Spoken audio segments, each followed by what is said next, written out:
화창한 날 오후 세 남자가 담소를 나누고 있어. 길에서 우연히 마주친 듯하고 평범한 일상을 그린 듯하지만 사실 이 그림은 화가로서의 자존심과 자신감으로 가득 찬 그림이야. 이 그림에는 많은 의미가 담겨 있어. 세 명의 등장인물 중 왼쪽에 재킷을 입은 두 남자가 있는데 그중 초록색 재킷을 입은 남자는 브리아스라는 부유한 은행가의 아들로 부르주아 예술 후원자야. 정중히 인사하고 있는 모습이지만 다소 경직되고 격식 있는 자세로 전형적인 귀족적 예술 애호가의 모습이지. 그 뒤로 고개 숙여 인사하고 있는 남자는 브리아스의 하인으로 짐을 들고 있고 이 둘의 모습으로 사회적 계급 구조를 예상할 수 있어. 그리고 오른쪽 이 그림의 주인공으로 보이는 남자는 화가 자신으로 큰 가방을 메고 오른손엔 지팡이를 짚고 자유로운 여행자의 모습으로 그렸어. 이 그림이 독특한 이유는 지금에서 보면 아무렇지도 않은 듯한 장면일 수 있지만 이 그림이 그려질 당시 화가와 후원자의 관계는 그림과는 사뭇 달랐거든. 당연히 가난한 예술가라면 후원자 앞에서 고개를 숙이고 공손한 모습을 보여야 하지만 그림 속 쿠르베는 얼굴을 들어 아래로 내려다보듯 당당하게 인사를 받고 있는 모습이야. 쿠르베는 돈만 많은 귀족이 천재적인 예술가에게 존경을 표하는 것은 당연하다고 생각하는 입장이었고 그림에 재능이 없는 사람에게 자신이 그림을 그려주는 것을 그들은 감사히 여겨야 한다고 생각한 거야. 정말 차원이 다른 자신감이었던 거지. 그리고 당연히 사람들은 이 그림에서 화가의 거만한 태도를 좋아하지 않았어. 대부분 이전 그림들 속 화가 자신은 그림 한 편에 조그맣게 그려넣거나 왕이나 귀족이 주인공이었는데 이 그림에선 화가 자신을 가장 돋보이게 그렸거든. 그래서 원래 제목은 만남이었지만 사람들은 이 그림을 조롱하듯 안녕하세요 쿠르베씨로 바꿔버렸다고 해. 브리아스가 이 그림을 정확히 의뢰했다고는 할 수 없지만 자신이 원하는 그림을 위해 옥타브 타사에르의 화가의 작업실의 사진을 보여주며 그림 구상에 깊이 관여했다고 해. 즉 브리아스의 의도는 이 그림에서처럼 의뢰인으로 보이는 남자가 그림 앞에 앉아서 화가에게 무언가를 설명하고 있고 왼쪽에 팔레트를 든 화가는 그의 이야기를 진지하게 듣고 있는 모습처럼 의뢰인인 자신을 위주로 그리기를 바란 거지. 하지만 쿠르베는 화가 자신을 중심에 두어 화가의 사회적 지위를 단순히 귀족의 하청자가 아닌 자율적이고 독립적인 존재로 표현한 거야. 이 자신감이 넘치다 못해 오만하기까지 했다는 귀스타브 쿠르베는 그의 자화상에서도 그의 넘치는 자기애와 자신감을 볼 수 있어. 이 그림은 쿠르베의 가장 위대하고 유명한 작품이야. 1850년 파리 살롱에 전시되었을 때 가장 센세이션을 일으킨 사실주의 그림이지. 어느 날 그는 풍경을 그리기 위해 마차를 타고 가던 중 길에서 돌을 부수는 남자들을 보게 되었어. 그리고 그림에 대한 아이디어가 떠올랐고 가난에 대한 가장 완전한 표현을 할 수 있다고 생각했지. 그래서 다음날 스튜디오에서 그들을 만나 이 그림을 그리기 시작했다고 해. 오른쪽에는 노인이 큰 망치를 들어 올리며 일하는 모습으로 밀짚 모자로 가려져 있지만 피부는 햇빛에 그을리고 마른 얼굴이야. 낡은 그의 바지와 금이 간 나막신이 보이고 신발 속 색이 바랜 파란색 양말은 다 낡아서 뒤꿈치가 보일 정도야. 왼편의 젊은이 또한 햇빛에 그을린 듯 거무스름한 피부와 너덜너덜해져 그의 등과 팔꿈치가 보이는 셔츠를 입고 있어. 가죽 멜빵은 낡은 바지를 간신히 진탱하고 있고 흙 묻은 가죽 신발은 이들의 고되고 힘든 삶을 보여주고 있지. 특히 그 중에서도 나이 든 남자의 이 커 보이는 듯한 나막신은 많은 것을 의미하고 있어. 19세기 프랑스에서 나막신은 단지 시골 노동자의 신발이 아니라 하층민, 농민, 노동자의 상징으로 특히 사회적 정치적 이유 때문에 언론과 풍자화에서 많이 다뤄졌어. 왜냐하면 사보츠에서 나온 단어가 사보타주, 파괴행위인데 이것은 산업혁명 시기에 노동자들이 항의의 의미로 기계 속에 나막신을 던져 넣어 고장내고 파괴했다는 전설, 민중어원의 이야기가 있었어. 따라서 나막신은 노동자이고 이것은 저항, 파괴의 상징이 된 거지. 그래서 1848년 프랑스 혁명 직후 노동자 계급이 정치 무대에 오르게 되는데 이런 이미지는 보수 언론에서 무식하고 파괴적인 민중의 상징으로 풍자되기도 했던 거야. 그럼 이 그림에서 쿠르베는 왜 큰 나막신을 그린 거지? 쿠르베도 보수 언론처럼 그들을 우스꽝스럽게 보는 시각이었을까? 결론은 아니야. 쿠르베는 사실주의 화가로 현실 사회를 비판하고 있는 그대로를 보여주려고 했던 화가였고 이 그림에서는 사회의 가난과 착취를 보여주고자 했고 당시 서민을 풍자했던 이미지에 대한 풍자에 대한 풍자이자 반격이었다고 할 수 있어. 참고로 동시대를 살며 비슷한 그림을 그린 유명한 화가가 있는데 우리가 잘 알고 있는 밀레야. 그들의 주제는 매우 비슷해 보이는데 둘 모두 가난한 농부의 모습과 고된 노동을 하며 힘든 삶을 지탱하는 현실을 묘사했지만 쿠르베는 사실주의 화가로 불리고 밀레는 자연주의 또는 목가적 사실주의로 분류할 수 있어. 뭐가 다른 걸까? 밀레가 추구했던 그림 속 농부들 또한 그들의 노동과 삶의 고단함이 보이지만 인내와 인간 존엄성, 종교적 경건함이 내재되어 그 노동 자체의 가치를 숭고하게 표현했고 쿠르베의 그림 속 서민들은 사회 구조에 대한 비판으로 그들의 노동과 고통의 현실을 냉정하게 보여주어 사회 비판적인 사실주의라고 할 수 있어. 즉 사실주의 화풍은 우리의 현실은 이런 상태다, 이것이 진실이다 라고 냉정하게 보여주는 방식인 거지.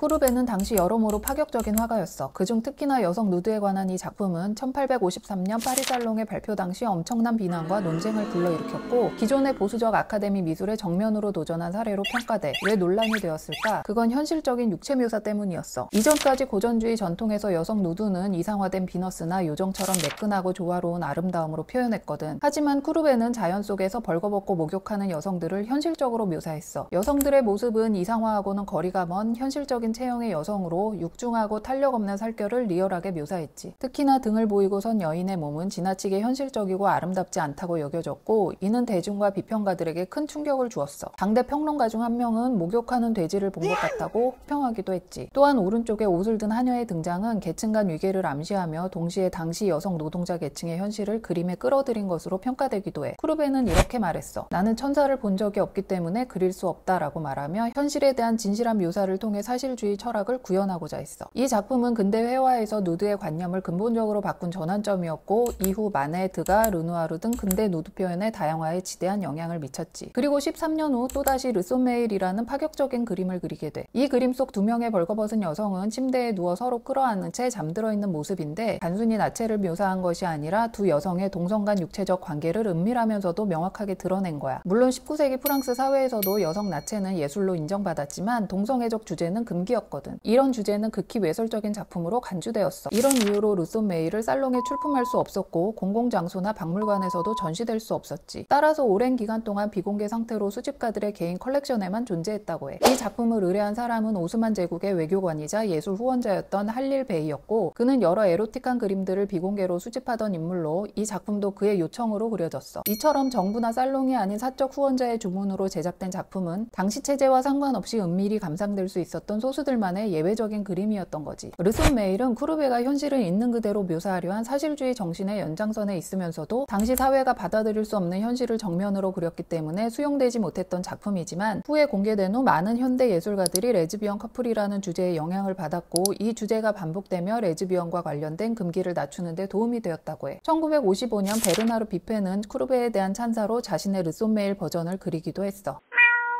전체적인 분위기는 진지하지만 이상하게도 화가는 누드 모델을 등지고 앉아 풍경화를 그리고 있어. 이 그림은 도대체 뭘까? 이 작품의 정식 제목은 내 7년간 예술과 도덕적 삶을 결정지었던 진정한 알레고리들로 쿠르베 자신이 가장 좋아했던 작품이라고 해. 이 그림은 가로 6m, 세로 3.6m에 이르는 거대한 사이즈이고 등장인물만 33명에 달해. 1855년 파리 박람회에 출품했지만 작품이 너무 커 공간이 부족하다는 이유로 거절당하게 되어 입선조차 못하게 되었지. 하지만 쿠르베는 굴하지 않고 자비를 들여 그 옆에 건물에 사실주의라는 주제로 작품 44점을 걸고 단독 전시회를 열었다고 해. 이 그림은 연극 무대를 보는 듯 아주 독특한 구성으로 이루어져 있어. 전체적으로 세 부분으로 나눠져 있고 중앙은 가장 밝은 조명을 비춘 듯 여기에는 화가 자신 쿠르베와 누드 모델 그리고 어린아이가 있지. 이 아이는 어린 시절의 쿠르베라고 하는 설도 있지만 그보다는 때묻지 않은 순수한 눈을 의미하는 것이 일반적인 해석이야. 사실 쿠르베가 활동하기 시작할 무렵만 하더라도 고전주의 그림이었다면 비너스와 큐피드의 모습으로 그려졌겠지만 쿠르베는 이 여인을 이상화된 여신이 아닌 현실적인 여성의 모습으로 표현해서 기존의 아카데미 회화에 대한 저항으로 돈을 벌기 위해 옷을 벗은 여인과 허드렛 일을 하는 어린아이의 현실적인 모습으로 그린 거지. 즉 예술의 주제는 이상적이지 않고 실제 현실 속에 있다라는 의미로 해석할 수 있어. 쿠르베는 이 그림의 좌측을 죽음을 먹고 사는 사람들이라고 했고 오른쪽은 생명을 먹고 사는 사람들이라고 했어. 이건 무슨 뜻일까? 오른쪽은 상류층으로 보이는 사람들로 문학가, 철학자, 음악가, 예술 후원자들이 모여 있어. 맨 오른쪽에 책을 읽고 있는 사람은 쿠르베의 절친이며 시인인 샤들 보를레르이고 사회주의 사상가 프루동, 쿠르베의 대표 후원자인 알프레드 브리아스 등이야. 쿠르베가 이들을 자신의 세계 즉 화가의 작업실 안에 포함시킨 것은 이들은 현실과 이상 사이의 가교로서의 기능을 하며 예술이 사회적 사유와 만나야만 진정한 실천으로 이어질 수 있음을 상징하고자 한 거야. 왼쪽에 있는 사람들은 어둠 속에서 전체적으로 고개를 숙이고 있는 모습으로 프랑스의 여러 계급을 모아놓은 거야. 부르주아, 성직자, 빈민, 상처 입은 인물들이 혼재되어 있어. 쿠르베는 즉 불행하고 하찮은 삶을 살아가는 착취자로 죽음을 먹고 사는 사람들이라고 했지. 캔버스 뒤의 여인은 구석에 내몰려 아이에게 급히 젖을 물리고 있는 모습이 보이는데 이를 통해 프랑스의 계급사회의 현실을 보여주고 있는 거야. 그 뒤로 희미한 남성 인물은 십자가는 없지만 전통적인 십자가형의 그리스도를 연상시켜. 쿠르베는 의도적으로 그리스도의 상징을 그림의 중심에서 배제했고 그 앞에 자신의 창작행위와 자연, 인간의 삶을 배치했어. 수세기 동안 서구 회화의 중심을 차지해온 기독교적 상징 이미지를 제거하고 회화의 주체와 구원의 중심을 현실을 살아가는 것에 초점 초점을 맞춘 거지. 그리고 그 앞에 놓인 정물 하나가 보이는데 전통 회화에서 해골은 바니타스의 중심적 모티브로 인간 존재의 유한성과 삶의 덧없음을 상기시키는 죽음의 상징으로 사용되어 왔어. 쿠르베 역시 이러한 전통적 상징을 인용했지만 여기서 중요한 한 가지를 더했어. 그건 해골을 신문지에 쌓인 채 등장시켰다는 거야. 죽음을 상징하는 해골이 현대사회의 주요 매체인 신문과 결합되어 여기서는 그것이 죽은 이상, 죽은 진실, 죽은 언론을 뜻하게 하는 거지. 신문지는 사실을 전달하는 도구가 아니라 이제는 부르주아 사회의 허위와 무력해진 공적 담론을 감추는 껍데기로 전락했다는 거야. 이 장면은 아주 사소한 정물처럼 보이지만 그 안에는 쿠르베의 지식인으로서 비판적 시선이 응축되어 있고 해골과 신문지를 통해 죽은 것은 단지 육체만이 아니라 이 시대가 믿었던 진실과 이상이며 그것을 알리는 언론마저도 더 이상 진실을 감당하지 못한다는 묵직한 메시지를 전달한 거지. 가장 앞쪽에 사냥개들과 함께 있는 이 남자는 나폴레옹 3세로 쿠르베는 공화정을 쿠데타로 무너뜨리고 황제가 된 나폴레옹 3세를 시민계급을 위협하는 사냥꾼으로 묘사했어. 걔는 충성을 상징하는 것으로 프랑스를 의미한다고 하고 그림을 그리고 있는 것처럼 보이는 쿠르베를 자세히 보면 황제에게 손가락질하는 듯 프랑스를 제대로 이끌지 못함을 지적하고 있는 것이라고 해석되기도 해. 재밌는 것은 나폴레옹 3세가 이 그림을 보고 훌륭한 그림이라며 칭찬을 했다고 하고 자신의 그림을 전혀 이해하지 못한 나폴레옹 3세의 이야기를 전해 들은 쿠르베의 기분은 어땠을까라는 생각이 들어. 아무튼 훗날 1870년에 나폴레옹 3세는 쿠르베에게 프랑스 최고의 훈장인 레지옹 도네르를 수여하지만 그를 경멸했던 쿠르베는 이를 거부했다고 해. 바닥에 버려진 듯한 기타와 모자는 낭만주의를 상징하고 단검은 고전주의 또는 역사화를 상징하는 것으로 쿠르베는 현실주의자로서 자신이 거부하는 과거의 예술 경향을 버려진 잔해처럼 그린 거야. 쿠르베는 이 그림 속에서 풍경을 그리고 있고 그의 등 뒤에서도 희미하지만 비슷한 자연 풍경이 그려져 있어. 벽에 있는 풍경과 캔버스의 풍경이 같은 장소에 연장된 이미지처럼 보이게 해서 시각적 연속성을 보여주고 이곳은 쿠르베의 고향 오르망의 풍경을 기반으로 해서 신성한 이상향을 거부하고 현실 세계의 자연을 화폭에 담고자 한 거야. 쿠르베는 이 작업실의 장면을 통해 자신이 그리는 풍경, 자신이 속한 사회, 그리고 자신을 둘러싼 다양한 이념들을 하나의 그림 안에 담아냈다고 할 수 있어. 서로 다른 시공간과 관계망에 속한 인물들을 한 공간, 하나의 캔버스 위에 불러 모으는 방식은 리얼리스트로서의 새로운 표현 시도라고 볼 수 있겠어.